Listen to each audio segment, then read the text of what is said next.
महाराष्ट्रातील ताज्या घडामोडी पाहण्यासाठी आजच आपल्या न्यूज 15 मराठी या चॅनलला यूट्यूबवर सबस्क्राईब करा.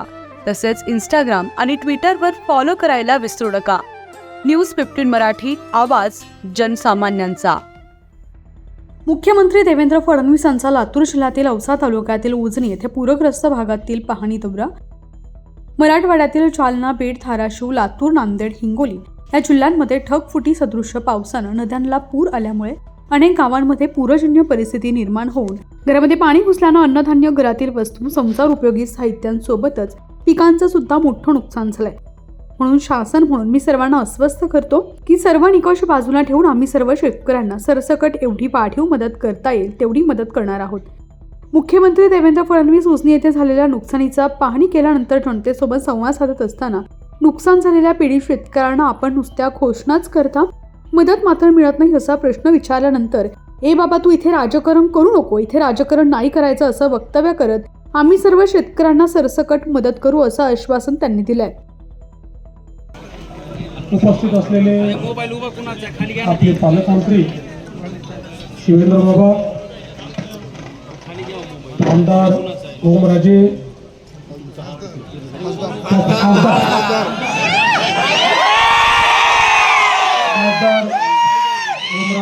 निंबाळकर, आपले आमदार अभिमन्यूजी, राणा बाबा, आपले गिरीश भाऊ, कैलासजी, सर्वच या ठिकाणी उपस्थित सन्माननीय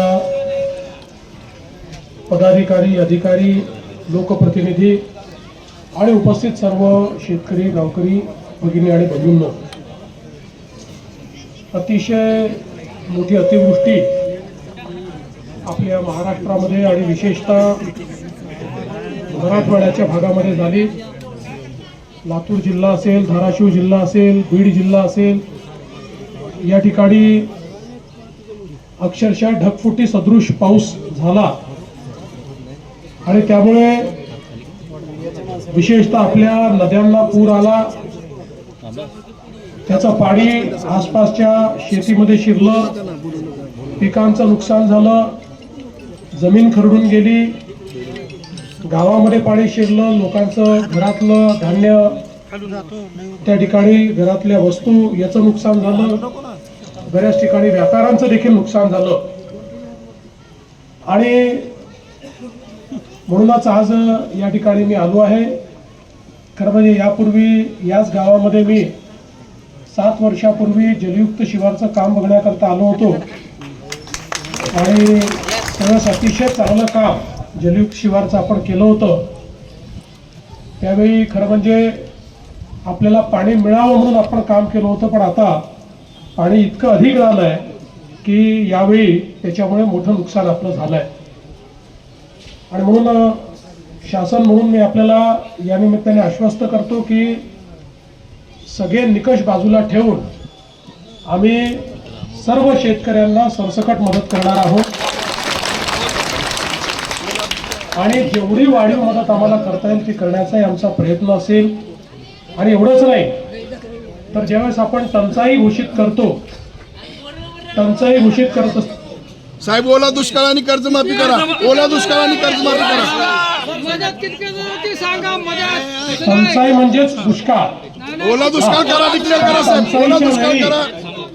टंचाईच्या वेळी ज्या उपाययोजना आपण सगळ्या करतो याला टंचाईच समजून तशा प्रकारच्या सगळ्या उपाययोजना या ठिकाणी आम्ही लागू करणार आहोत आणि सगळी मदत आपण करणार आहोत. या ठिकाणी ज्यांच्या घरामध्ये पाणी घुसलेलं आहे, हे बाबा राजकारण करू नको, राजकारण करू नको, राजकारण नाही करायचं.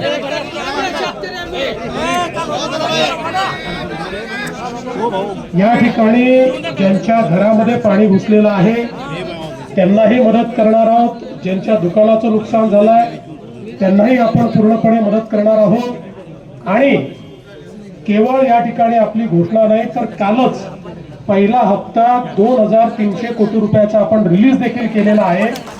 आणि आता जशी नुकसानीची सगळी पाहणी आपल्यापर्यंत पोहोचेल त्यावेळी जी काही अधिकची सगळी मदत आहे ही सगळी मदत आपण करणार आहोत.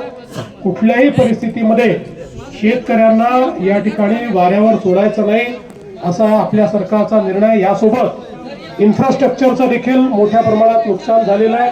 विशेषतः या गावची जी मागणी आहे की 2 गावांना जोडणारा आपल्याला जो पूल या ठिकाणी करायचा आहे, मी आजच घोषणा करतो की या पुलाला आम्ही मान्यता देऊ. या ठिकाणी येणाऱ्या रस्त्याला देखील आम्ही मान्यता देऊ. तो रस्ता देखील जो आहे त्यालाही आम्ही मान्यता देऊ आणि सगळ्या पद्धतीनं हे जे काही इन्फ्रास्ट्रक्चरचं काम आहे हे काम देखील या ठिकाणी आम्ही पूर्ण करू. त्यामुळे कोणालाही चिंता करण्याची आवश्यकता नाही आहे. सरकार 100% तुमच्या पाठीशी उभं आहे. सरकार योग्य अशा प्रकारची भूमिका यामध्ये घेईल आणि ज्या काही मागण्या समोर आलेल्या आहेत त्या मागण्या निश्चितपणे आपण पूर्ण करू. मला अनेक गावांमध्ये या ठिकाणी पाहणी करायला जायचं आहे, त्यामुळे मी अधिक आपला वेळ घेणार नाही आणि जरूर ही सगळी जी काही आपली परिस्थिती आहे त्या परिस्थिती अनुरूप या ठिकाणी निर्णय घेतला जाईल हा विश्वास मी आपल्याला देतो. धन्यवाद.